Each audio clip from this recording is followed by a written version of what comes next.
Donc j'ai le plaisir d'accueillir Jean-Baptiste Barra. Donc Jean-Baptiste Barra a étudié la répression du graffiti vandal dans le cadre d'un master puis d'une thèse à l'Université du Mirail et à l'ENSAV, donc École nationale supérieure d'audiovisuel à Toulouse.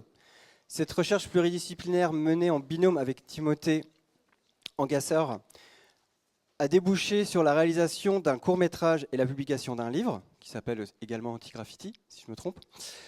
Il a également participé à la rédaction d'Effacement, donc un autre livre, dans lequel il analyse les politiques de gestion et de contrôle des anomalies visuelles, pour le citer, dans l'espace urbain toulousain.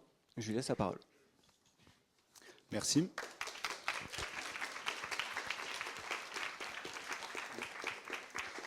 Merci Simon pour l'invitation.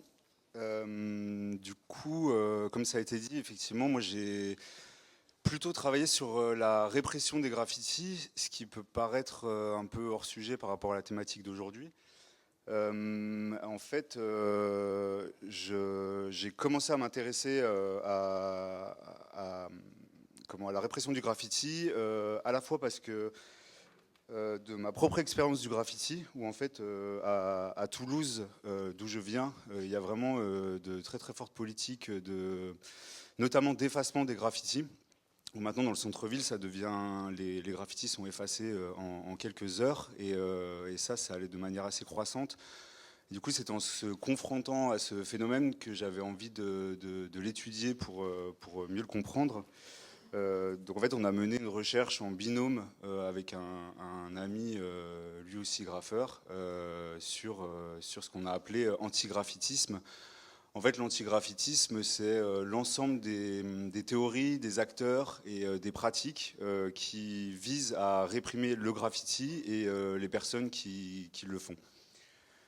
Moi, j'utiliserai là en fait le terme graffiti de manière assez générique. J'utilise aussi inscription, trace, parce que ça ne m'intéresse pas spécialement de départager ou de classifier toutes ces formes d'écriture sur les murs. J'appelle graffiti tout ce qui est réalisé dans la rue, ne serait-ce qu'une fois, sans autorisation, peu importe le contenu ou l'aspect, on va dire, de ces écritures. Donc, a priori, l'effacement, il a plutôt un rapport négatif à l'écriture. C'est plutôt l'idée d'ôter quelque chose à la vue. C'est voilà, l'idée de retirer. Et pourtant, en fait, quand on observe ce que produit l'effacement, c'est pas tout à fait ça. En fait, il n'y a pas un retour à la situation pré-graffiti, on pourrait dire. Il y a quelque chose de nouveau qui s'est ajouté. Et en fait, j'ai voulu me poser la question de savoir si ces formes de peinture laissées par les effacements, est-ce que c'est purement quelque chose de résiduel, d'involontaire, ou est-ce qu'on peut y lire quelque chose de l'ordre de l'expression ? En fait, pour le dire autrement, est-ce que ces formes d'effacement, elles font signe ?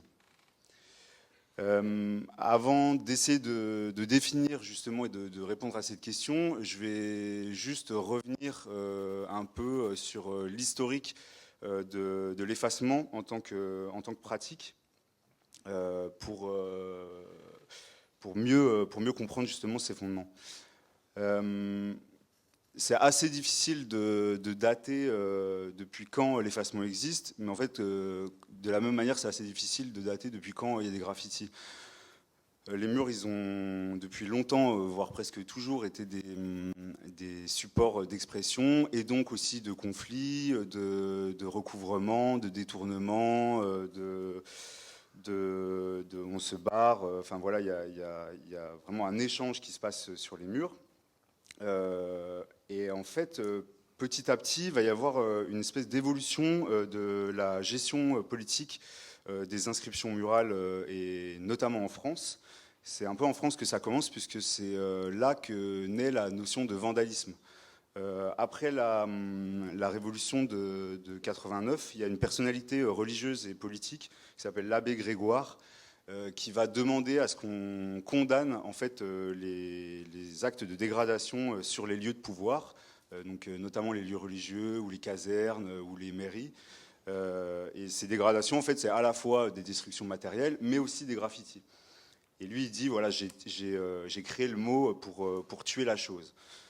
Du coup, avec cette notion de vandalisme, en fait, les graffitis, ils deviennent condamnables moralement par la société, là où avant, c'était moins évident. En fait, il y avait quand même beaucoup plus une espèce de pratique quotidienne et plus ou moins tolérée de l'inscription dans la ville. Et à partir de ce moment-là, en fait, il va y avoir quand même des espèces d'actions d'effacement un peu plus soutenues. Ça, c'est en fait une mission de censure des messages et aussi une protection de l'ordre symbolique. Parce qu'en même temps qu'il crée la notion de vandalisme, il crée la notion de patrimoine. Et en fait, le patrimoine, il est attaché au pouvoir symbolique à la fois de l'État et aussi de l'Église. Du coup, effacer, c'est montrer qu'il y a un retour à l'ordre et un respect justement de cet ordre visuel. Un peu plus tard, au XIXe siècle, c'est les théories dites hygiénistes qui vont s'intéresser à la pratique du graffiti. Pareil, dans des plans de réaménagement de l'espace urbain, on va commencer à pathologiser en fait certaines populations et certaines pratiques. La ville, elle est vue comme un corps un corps malade qu'il faut assainir. Du coup, on va commencer à nettoyer ce corps pour le soigner en fait.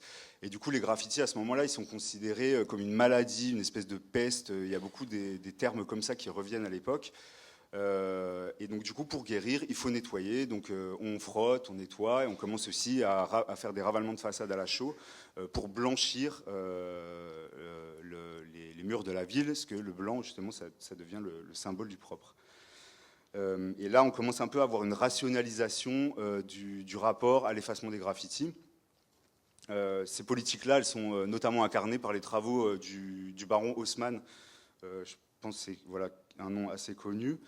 Et après, on commence à avoir des exemples petit à petit d'un traitement aussi policier des inscriptions urbaines. Artière, dans La police de l'écriture, il mentionne qu'il y a un guide qui est publié en 1877 à l'attention de la police, où un des articles en fait dit qu'il faut commencer à prendre en compte les inscriptions, que c'est des actes vraiment intolérables et que les policiers doivent vraiment s'intéresser justement à la répression des graffitis, des personnes qui font des graffitis. Là, j'ai un exemple d'un graffiti qui a été réalisé pendant la Commune, où c'est écrit République française ou la mort. C'est un graffiti qui se situe à Paris et qui a été effacé, qui a mis très longtemps à être effacé. Et au bout d'un moment, en fait, les personnes sont arrivées à venir à bout de ce graffiti, mais en fait, il est toujours visible. Le spectre est encore visible aujourd'hui.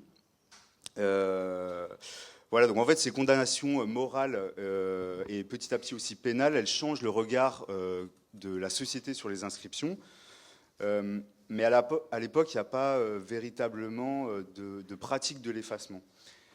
Et en fait, ça, c'est vraiment... là, pour le coup, je vais aller aux États-Unis et puis en France. C'est dans les années 70, en fait, que l'effacement, ça va devenir vraiment une pratique à part entière. À New York, la compagnie de transport, donc la MTA, qui a été citée tout à l'heure, elle est un peu débordée par les graffitis sur le métro. Les wagons, ils sont recouverts de graffitis. Il y a presque plus de place pour les graffeurs.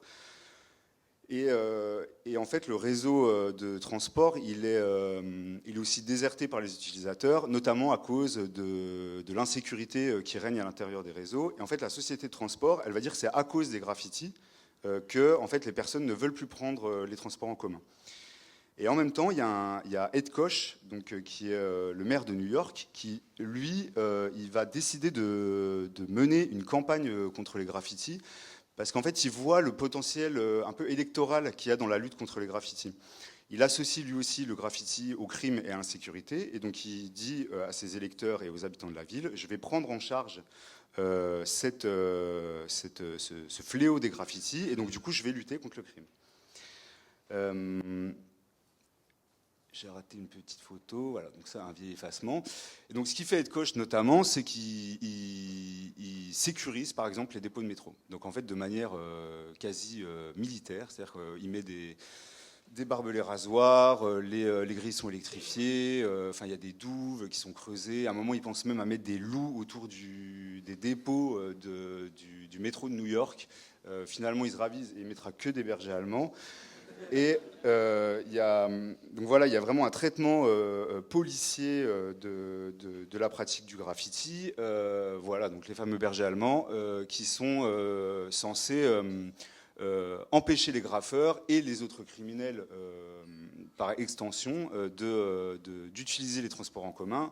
Et donc voilà, c'est une reprise de contrôle et de territoire sur le métro de New York, si bien en fait que quelques années plus tard, en 86, alors je suis désolé, la photo elle est un peu petite, je vais essayer de zoomer, si j'y arrive, voilà.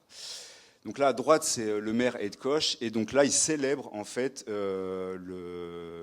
la dernière rame de métro sans graffiti, donc en fait voilà la graffiti free car, et donc c'est la victoire en fait de Ed Koch et de l'amitié contre le graffiti dans les métros à New York. Cette manière de traiter le graffiti comme un problème, elle arrive en même temps que différentes théories sécuritaires sur l'espace public. La plus connue d'entre elles, que sans doute vous connaissez, c'est la théorie de la vitre cassée. En gros, pour faire très très rapide, cette théorie, elle établit une sorte de continuum entre casser un carreau sur un immeuble et incendier cet immeuble ou y monter un point de deal. En fait, c'est une analyse criminologique qui veut qu'il y aurait un lien en fait, entre tous ces actes.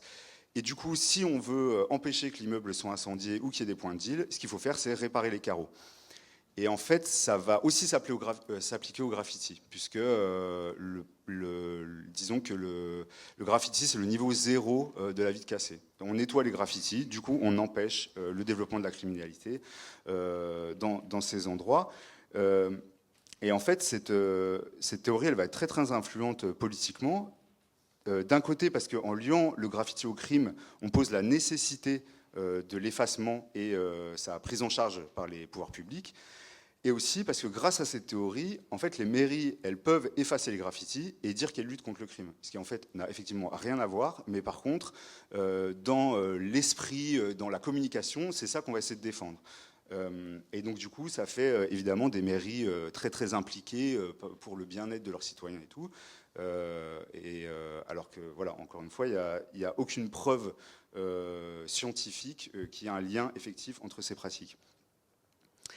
Donc là, à partir de là, on va commencer à écrire des guides, des théories, des stratégies, et on va commencer à parler de guerre contre le graffiti.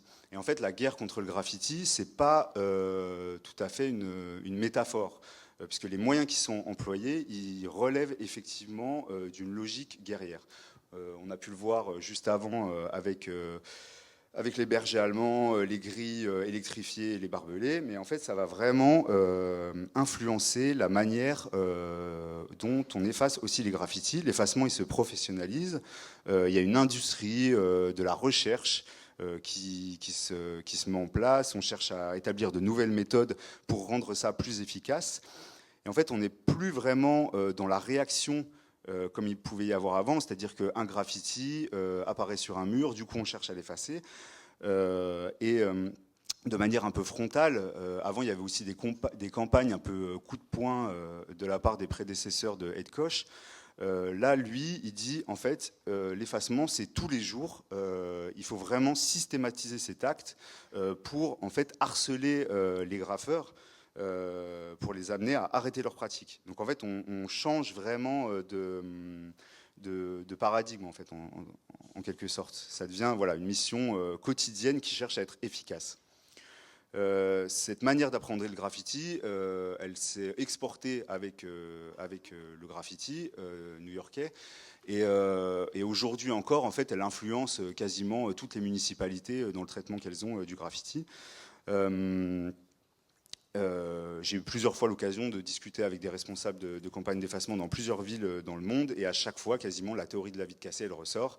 Donc voilà, cette approche, elle est là, et toutes les villes aujourd'hui, elles ont leur propre brigade d'effacement, et elles déploient des budgets vraiment extrêmement impressionnants pour lutter contre ça. Pour vous donner une idée, à Toulouse, c'est alors les chiffres ne sont pas très très clairs, mais c'est au moins 2 millions d'euros par an dédiés uniquement à l'effacement du graffiti dans l'hypercentre. Donc c'est quand même des budgets assez importants, sans compter la compagnie de transport. Donc c'est juste ça, la mairie pour l'espace public.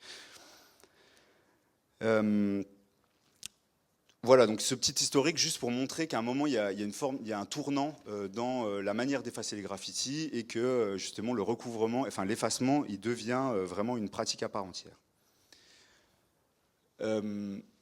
Donc là maintenant je vais me concentrer sur une forme spécifique d'effacement qui est la forme la plus classique. En fait maintenant il en existe plein. Il y a les effacements au Karcher, au solvant, maintenant il y a des lasers qui effacent les graffitis, il y a des drones, enfin bon il y a vraiment tout un panel technologique et un peu guerrier aussi justement pour effacer les graffitis. Mais le plus classique c'est l'effacement à la peinture. Donc c'est celui-là qui va m'intéresser aujourd'hui parce que notamment, cet effacement à la peinture, il produit justement quelque chose. Voilà, donc là, j'ai mis un petit exemple.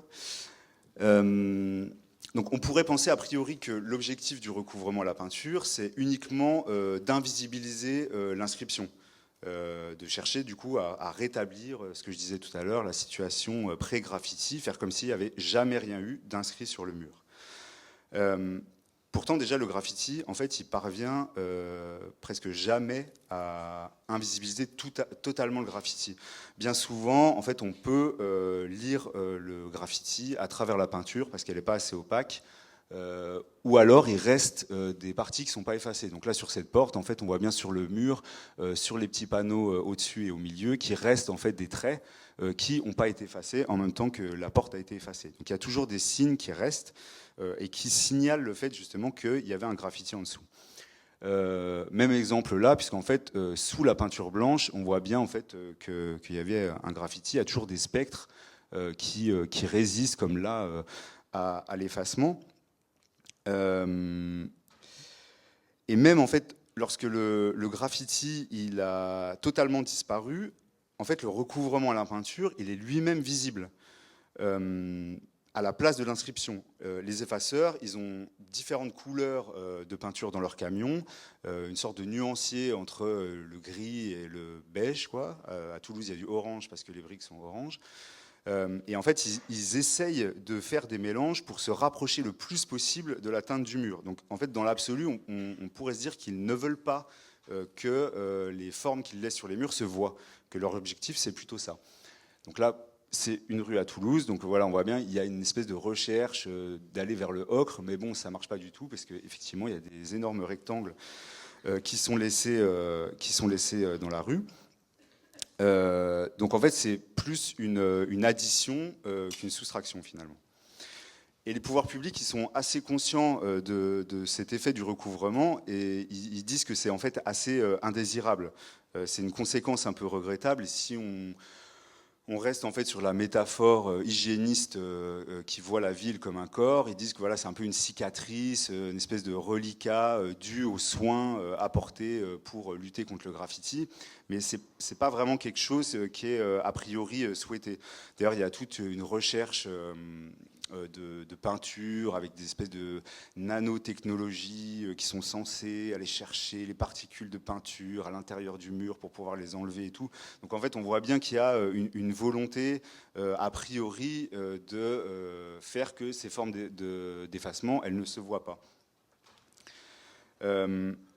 Et en fait, aussi les pouvoirs publics, ils veulent pas que ça se voit parce que en fait, ça montre que la guerre, elle n'est pas gagnée finalement. Parce qu'en fait, ça montre bien qu'il y a une situation conflictuelle, qu'il y a des graffitis, il y a du recouvrement, donc du coup, on n'est pas vraiment dans une situation pacifiée.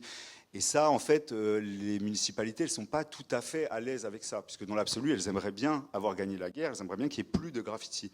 Or, ces effacements, ils montrent qu'il y a encore des graffitis. Il y a encore des gens qui viennent et qui réalisent des graffitis. Et donc ça, c'est quelque chose qui n'est pas vraiment acceptable dans ce que la plupart des métropoles occidentales, elles veulent montrer d'elles-mêmes. Donc voilà, en fait, ça va même à un point que parfois, les effacements à la peinture, ils reprennent les contours en fait, du graffiti. Donc là, il n'y a même pas volonté de cacher, puisqu'en fait, on arriverait quasiment à lire l'ancien graffiti sous les traits d'effacement. Voilà, là, c'est un peu la même chose. Donc la démarche, elle peut être un peu, elle interroge en tout cas sur ce côté intentionnel ou pas, on va dire, des formes de peinture. Et plutôt d'ailleurs quand les sociétés d'effacement ou les municipalités, elles montrent l'effacement. C'est plutôt de cette manière-là. Donc ça, c'est un exemple au Chili, c'est une brochure de propagande qui était faite par Pinochet, où on voit le avant-après. Et donc voilà, là pour le coup, il y a vraiment l'espèce de retour à une situation sans graffiti, où tout est propre, alors qu'avant c'est le chaos. Et c'est assez intéressant de voir que la société qui gère aussi aujourd'hui l'effacement des graffitis à Santiago du Chili, elle reprend exactement la même propagande pour montrer l'efficacité de son travail. Donc voilà, il y a aussi le côté avant-après. Voilà, donc tout ça pour dire que les traces d'effacement, elles viennent...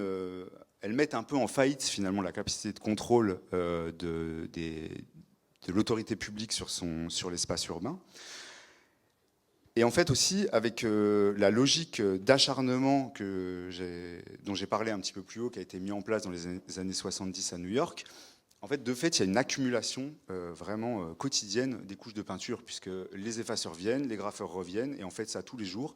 Du coup, ce que ça produit, c'est ce dont on a parlé dans les présentations d'avant. Il y a un côté palimpseste et c'est stratigraphique, c'était le mot. Voilà, donc ça, c'est un exemple, c'est à Auckland, il me semble. Et avec Timothée, mon ami avec qui on a travaillé sur la répression du graffiti, on a fait des coupes microscopiques en fait, de morceaux de mur. Donc ça, c'est un morceau de mur vu sur la tranche. C'est un morceau de mur qui doit faire 4 mm, quelque chose comme ça. Donc là, il y a une échelle juste en bas, 100 microns, ça fait 0,1 mm. Et donc là, en fait, on voit toutes ces strates, cette accumulation de recouvrement et de peinture. Voilà, je trouve que ça démontre bien justement cette espèce de boucle qu'il y a et cet acharnement qu'il y a dans le recouvrement, en même temps que finalement l'incapacité des pouvoirs publics à mettre un terme définitif au graffiti, puisque sinon, en fait, il y aurait une seule couche et ça s'arrêterait là. Mais là, de fait, ça revient en permanence. Voilà, mais alors du coup, comment en fait qualifier ces formes de peinture laissées par le recouvrement sur les murs et sur le mobilier urbain? Pour essayer de les qualifier, en fait, moi j'ai utilisé un tableau qui a été fait par 2 chercheurs et que j'ai utilisé plusieurs fois au cours de ma recherche. Ça me semblait assez pertinent de l'utiliser ici. En fait, c'est un tableau donc voilà, qui a été fait par Thierry Bulot et Vincent Véchambre, et qui permet de distinguer la trace de la marque.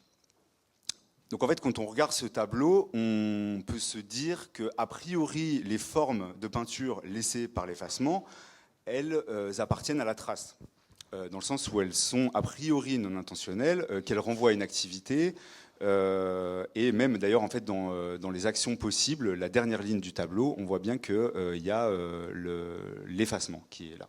Donc a priori, on peut penser que c'est une trace. Mais en fait, encore une fois, en tombant sur des spécimens vraiment surprenants d'effacement, je me suis demandé si c'était tout à fait vrai d'appeler ça des traces.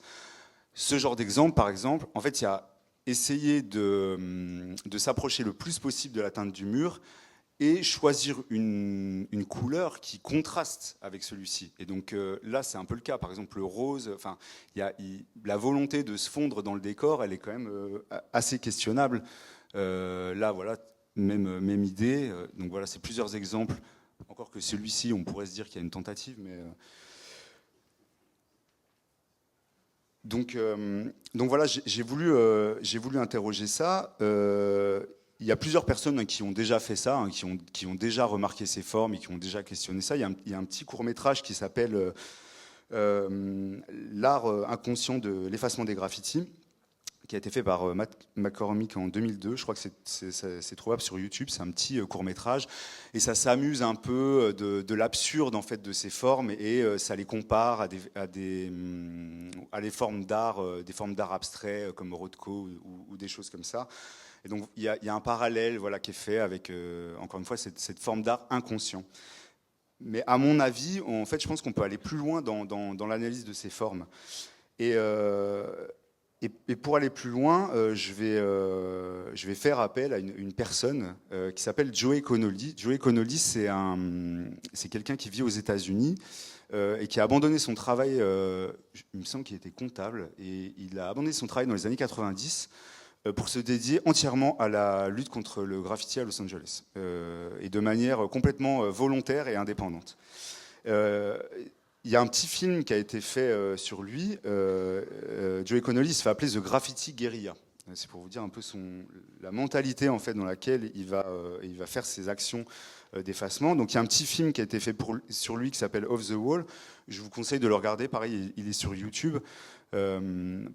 Parce que, outre le fait que le personnage il soit quand même assez délirant et un peu fou, mais en même temps enfin, intéressant, ce petit film, il dit quand même beaucoup de choses sur ce qu'est l'effacement des graffitis.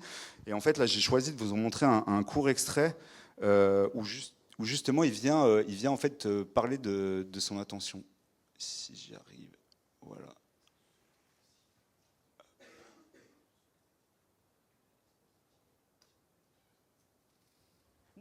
Too is we'll take out some of these weeds and we'll see what happens when this guy comes back and he suddenly sees his whole thing's cleaned up.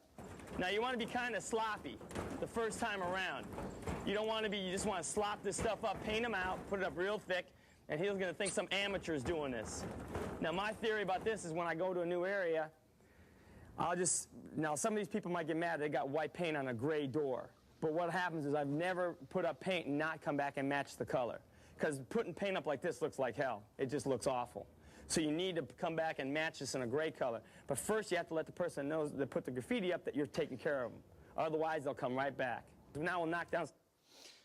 Bon voilà, j'arrête là.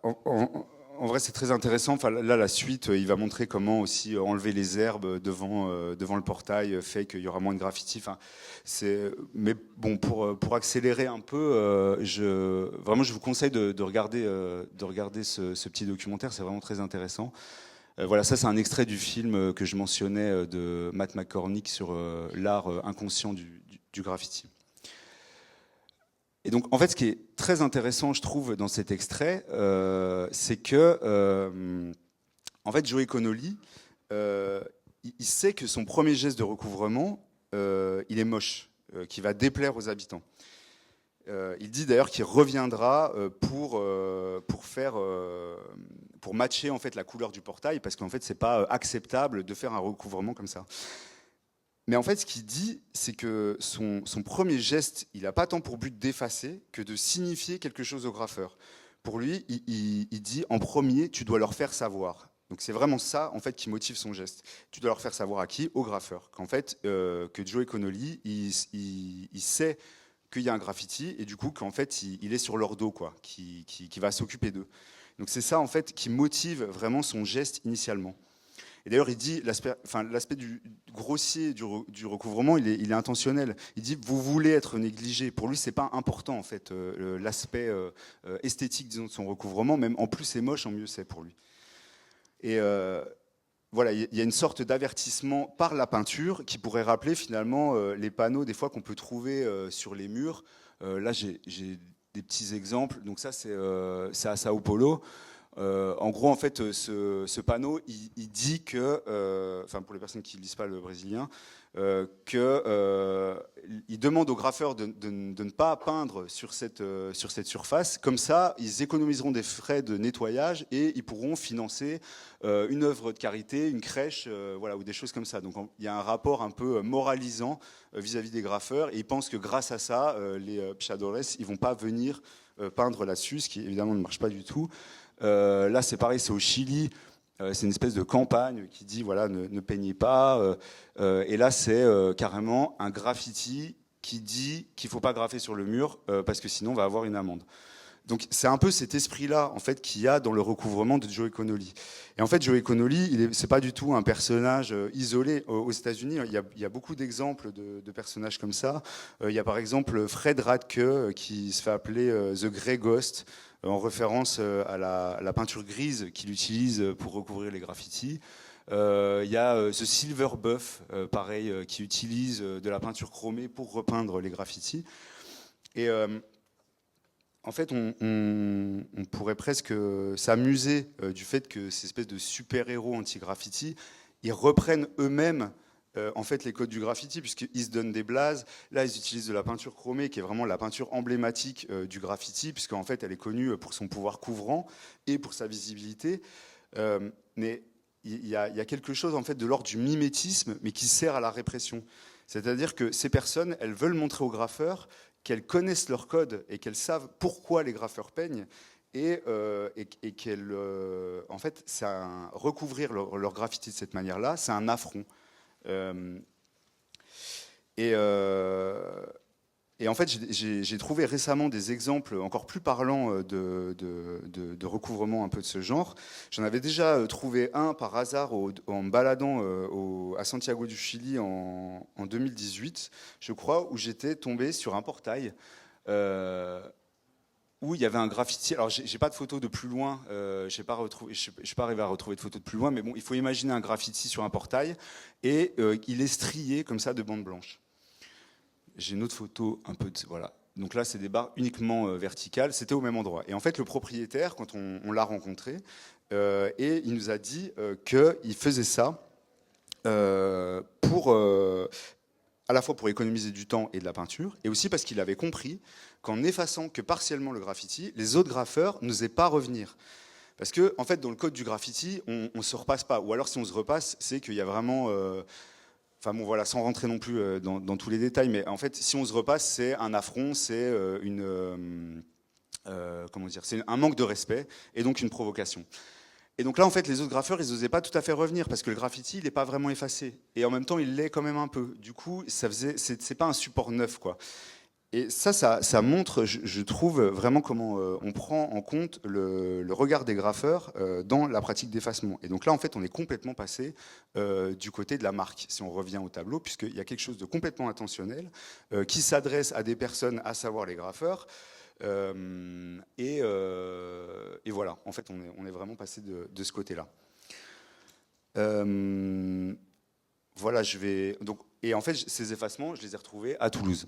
Donc ça, c'est sur le bord du périphérique toulousain. Je ne suis pas encore arrivé à savoir qui les avait faits, mais j'enquête pour comprendre un peu si c'est une initiative privée ou si c'est les gestionnaires en fait, du périphérique qui ont fait faire ça. Donc là, c'est même plus la peinture grise, là on est carrément sur de la peinture de couleur.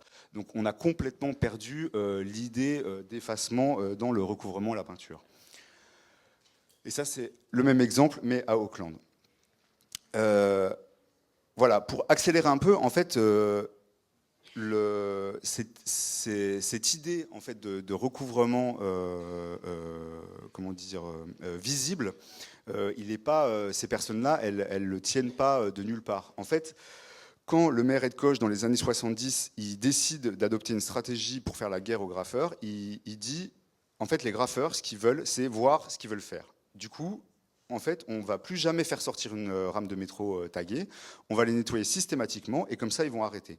Pour lui, l'effacement, ça devient un moyen non plus de censurer une marque, mais de lutter contre les personnes qui la font. C'est une espèce de guerre psychologique qui se met en place. Et donc ça, c'est par le fait d'effacer, mais en fait, cette idée qui découle aussi de théories sécuritaires et notamment de la tolérance zéro, en fait, on la retrouve aussi, par exemple, chez la police.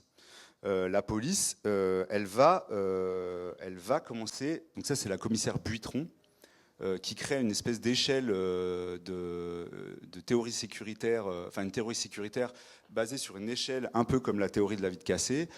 Degré 1, vandalisme. Degré 8, émeute. lien direct entre toutes ces actions. Et donc, du coup, il faut absolument lutter contre le graffiti. Donc là encore, la police française, dans les années 90, elle avait déjà commencé un petit peu avant, mais là, elle se met vraiment à lutter activement contre le graffiti. Il y a des brigades spéciales qui sont créées, et puis on commence à faire du profiling, il y a des théories de criminologie, des psychologues qui essaient de comprendre pourquoi les graffeurs font ça, et donc du coup, on essaye un peu de rentrer dans leur tête, et l'acte d'effacement, il va vraiment rentrer dans ce cadre-là. Et en fait, il y a des versions assez raffinées, on pourrait dire, d'utilisation répressive de la peinture de la part de la police. Donc là, il faudrait que j'arrive... Est-ce que je vais arriver à zoomer? Non, j'y arrive pas. Ah, voilà.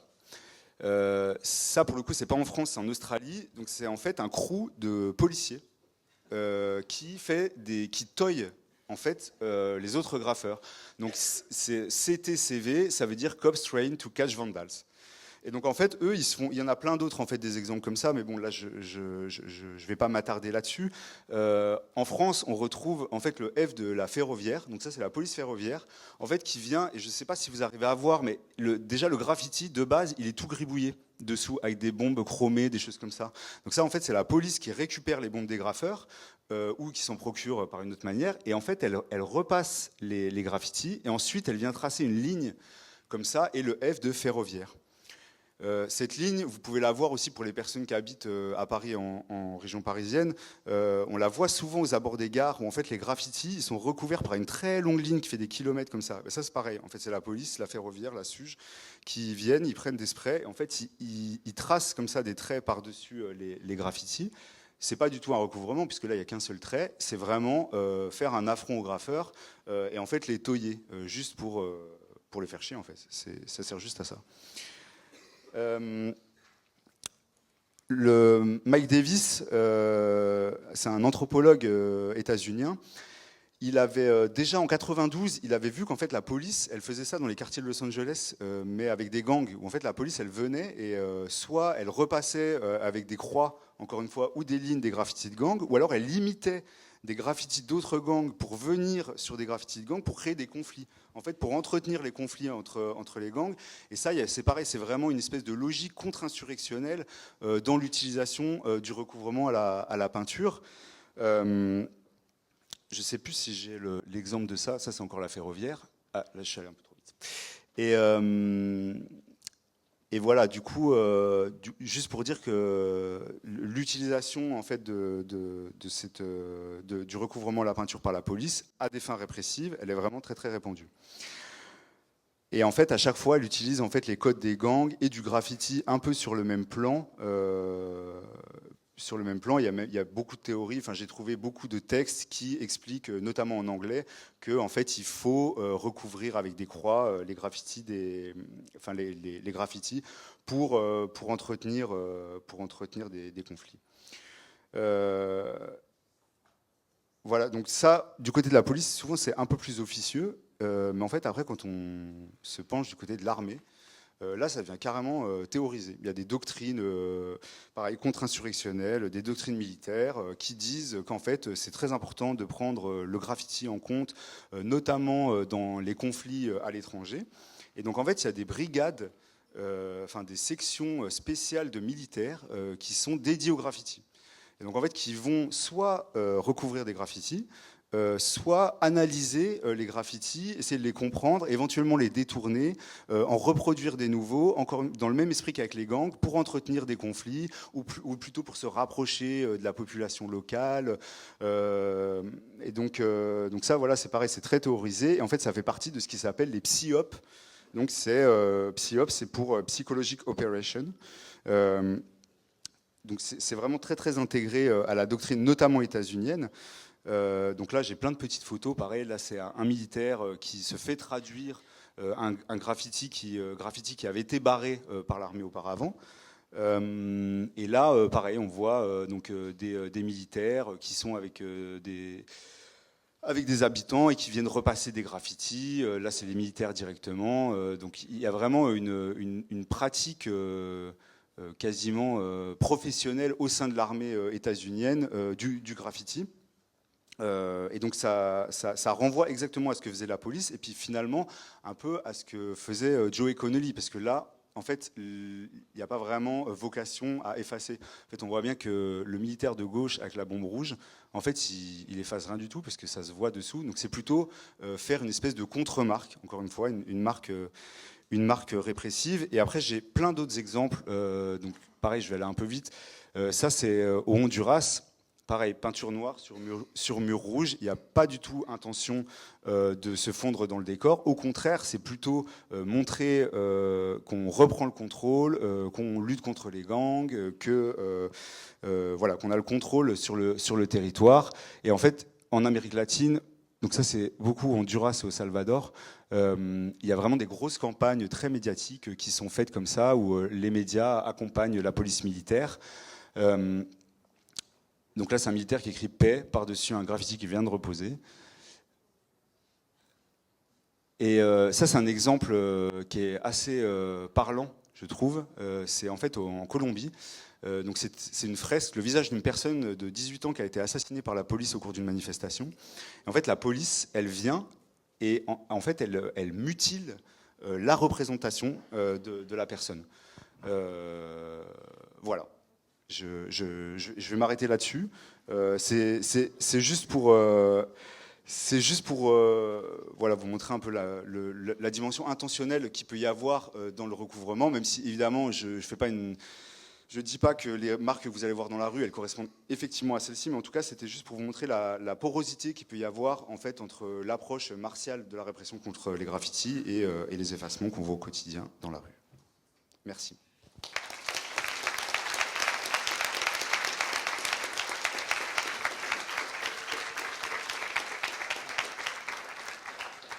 Alors, des questions? Oui.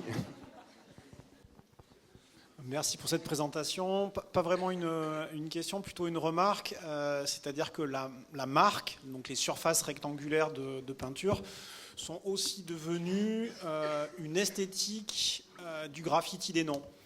Je m'explique, je pense à un projet de Stephen Powers, que tout le monde connaît sous le nom de Espo, qui est un tagger de Philadelphie à l'origine, qui vit maintenant à New York, et qui a fait un projet à Los Angeles où en fait il s'est présenté aux autorités municipales de la ville de Los Angeles en se faisant passer pour quelqu'un similaire à Conley, en disant je viens nettoyer la ville, donnez-moi des moyens, etc. etc. Donc il avait un t-shirt, on lui a donné un t-shirt de la ville de Los Angeles, etc. etc.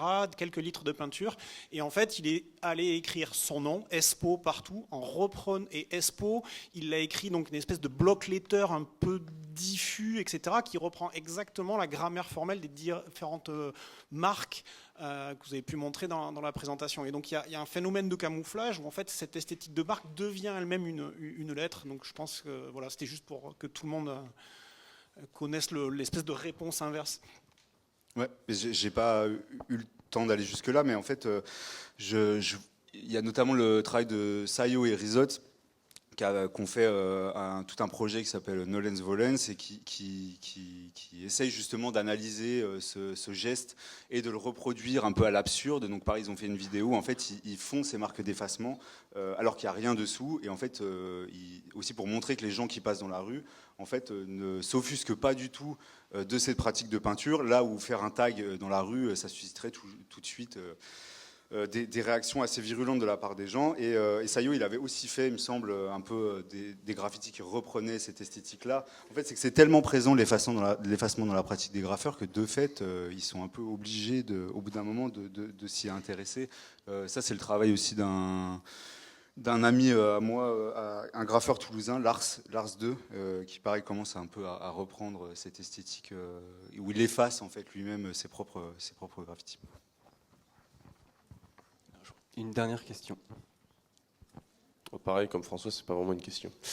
Est-ce que tu connais le travail de Bonsky, un collègue à Bonsky, sûrement non, c'est un Français qui a bien compris que la municipalité repeignait des graffitis, et du coup il s'est amusé à dessiner des pénis sur les routes et sur les vieux bâtiments pour forcer la municipalité à réparer les nids de poules, à repeindre un trottoir, etc. En gros, il sait que de toute façon ça va être repeint, donc lui-même il vient saboter. Non, j'ai jamais, voilà. jamais entendu. parfait, ça va être la transition en plus pour la conférence d'après. Il y a quelques questions dans le chat, je te laisserai y répondre directement là, parce que vu l'horaire, je suis désolé pour les personnes en distanciel. Du coup, merci encore. Ouais, merci à vous.